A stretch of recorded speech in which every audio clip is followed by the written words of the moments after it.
여러분 안녕하세요. 이 시간에 함께 나누실 하나님 말씀은 요한복음 16장 16절로 19절까지 말씀을 함께 나누겠습니다. 자, 요한복음 16장 16절입니다.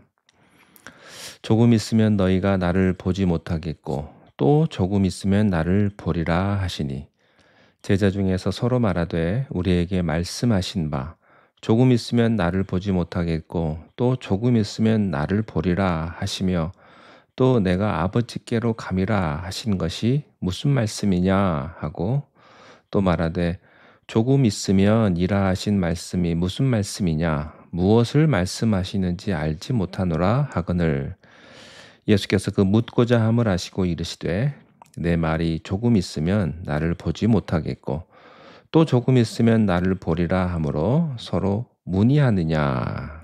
아멘. 네, 19절까지 말씀을 함께 보았습니다. 예수님께서는 성령님에 대해서 두 가지 표현을 해주셨어요.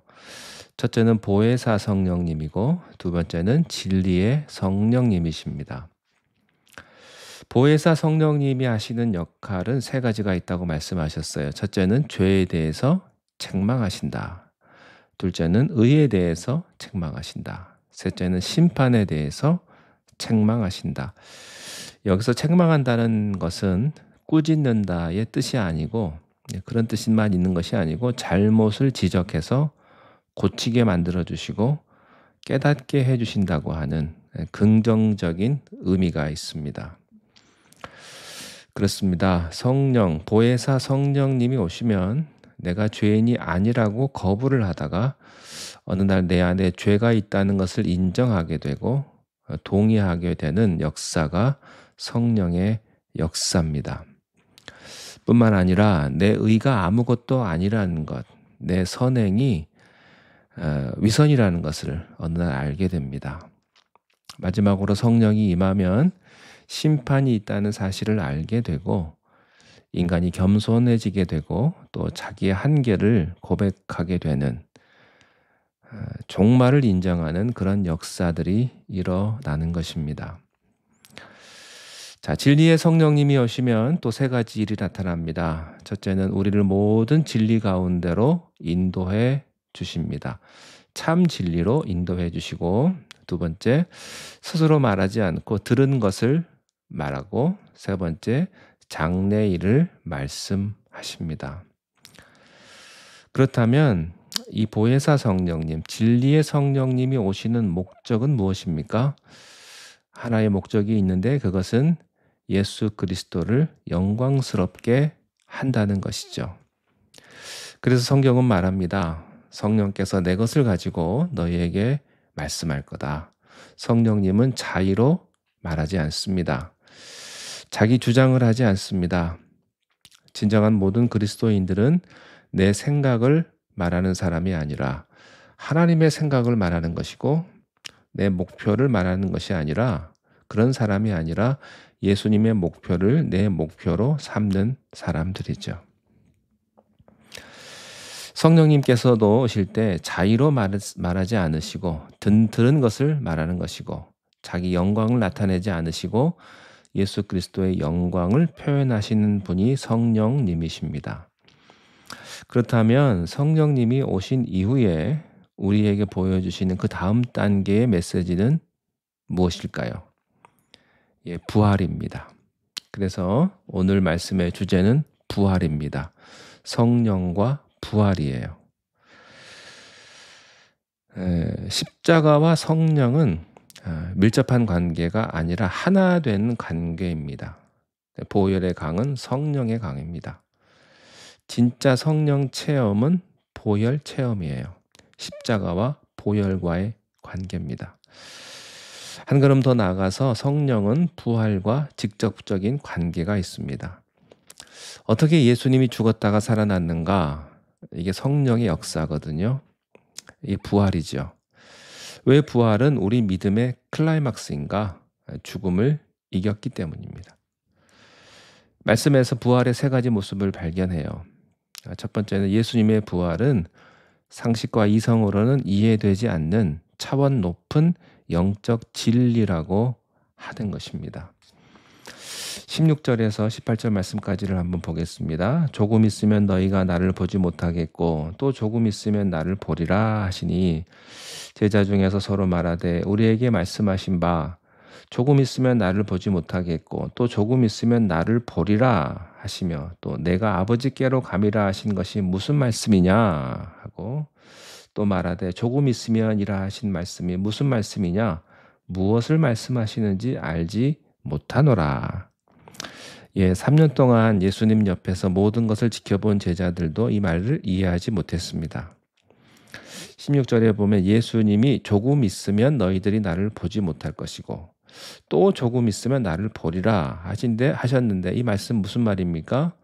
예수님의 십자가와 부활을 말하는 거예요. 조금 있으면 십자가에 못 박혀 죽게 될 텐데 그때 너희는 나를 못 볼 것이다.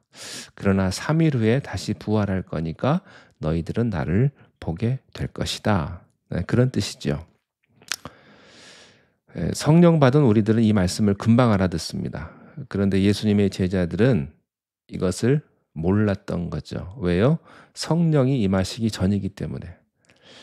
부활의 진리는 성령이 임해야만 알아집니다.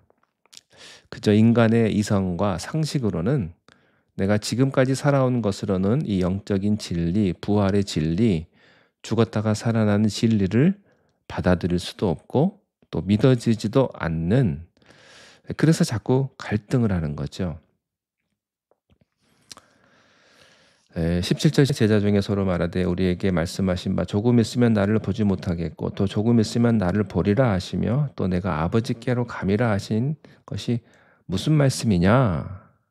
제자들이 모르겠다는 겁니다. 무슨 말씀을 하시는지 알 것 같기도 하고 모를 것 같기도 하고. 여러분, 예수 믿는 건 알 것 같기도 하고 모를 것 같기도 한 게 아닙니다. 확실히 압니다. 천국 갈 것도 확실히 알아요. 천국에 갈 것 같기도 하고 못 갈 것 같기도 하고 내가 구원 받은 것 같기도 하고 안 받은 것 같기도 하고, 이게 아닙니다. 여러분, 죽으면 천국 가십니까? 뭐 갈지 안 갈지 죽어야 합니까? 믿음이란 그런 게 아닙니다. 여러분이 왔다 갔다 하는 것은 여러분의 이성과 상식과 세상적인 경험의 근거에서 이해하려고 하니까 그런 거죠. 십자가는 이성으로는 이해합니다. 그래서 모든 사람들은 십자가 얘기합니다. 예수 안 믿는 사람도 십자가에서 예수님이 죽었다는 것은 다 믿어요. 사실이니까. 믿을 수밖에 없죠. 예수 안 믿어도 죽음이라고 하는 것은 누구든지 다 이해하는 겁니다. 받아들이죠. 그런데 부활은 안 돼요. 죽었다 살아나는 것을 어떻게 믿어요? 안 믿어지는 거죠. 이 세상에 있는 모든 종교, 사상, 철학, 윤리, 도덕을 가만 생각해 보십시오. 거기에는 부활이 없습니다. 여러분이 알고 있는 종교나 철학, 사상 모든 것을 다 포함해서 부활이 있나 한번 보십시오. 부활을 말하는 사상과 철학은 이 세상에 없습니다. 우리가 믿는 예수 그리스도가 부활했다고 하는 이 단순한 사실 앞에서 우리의 믿음의 체계는 죽음에서 생명으로 옮겨가는 거예요. 그래서 우리의 믿음은요, 보통 믿음이 아닙니다. 우리는 죽음을 말하는 것이 아닙니다. 죽음도요, 무엇을 위해 죽는가는 굉장히 힘이 있어요. 근데 죽음으로 끝난다면 그저 죽음이죠. 그게 아무리 좋은 의미를 가졌다 할지라도 죽음은 죽음이에요. 죽음이 부활로 바꿔지지 않는다는 것입니다. 고린도전서 15장 16절부터 18절에 우리는 부활에 대한 놀라운 사실을 알 수가 있습니다. 만일 죽은 자가 다시 살아나는 일이 없다면 그리스도도 다시 살아나신 일이 없었을 터이요. 그리스도께서 다시 살아나신 일이 없으면 너희의 믿음도 헛되고 너희가 여전히 죄 가운데 있을 것이요.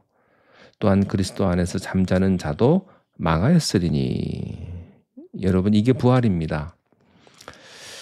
저는 여러분의 믿음이 성령으로 말미암아 부활에 이르는 희망이 없는 사람에게 희망의 꽃이 피는 그런 놀라운 역사가 일어날 줄로 믿습니다. 그래서 예수라는 말은요, 부활이라는 말입니다. 부활의 능력이 여러분의 삶을 뒤바꿔 놓을 것입니다. 부활은 상식과 이성으로 이해되지 않습니다. 그래서 상식과 이성으로 하려고 하면요, 당황스러운 거죠. 그러나 성령으로 이해하면 부활은 축복이고 능력이 되는 것입니다. 이런 부활의 능력과 축복이 여러분 모두에게, 여러분 가정에 함께 하시기를 주님의 이름으로 축원합니다. 기도하겠습니다. 하나님 아버지, 우리가 성령님으로 말미암아 부활의 능력을 경험하게 하시고 우리가 이 땅에 사는 동안 죽음으로 끝나는 것이 아니라 영원한 저 천국까지 영생으로 이어지는 참된 부활의 믿음으로 이 세상을 승리하며 살아가게 하옵소서. 예수님의 이름으로 기도하옵나이다. 아멘.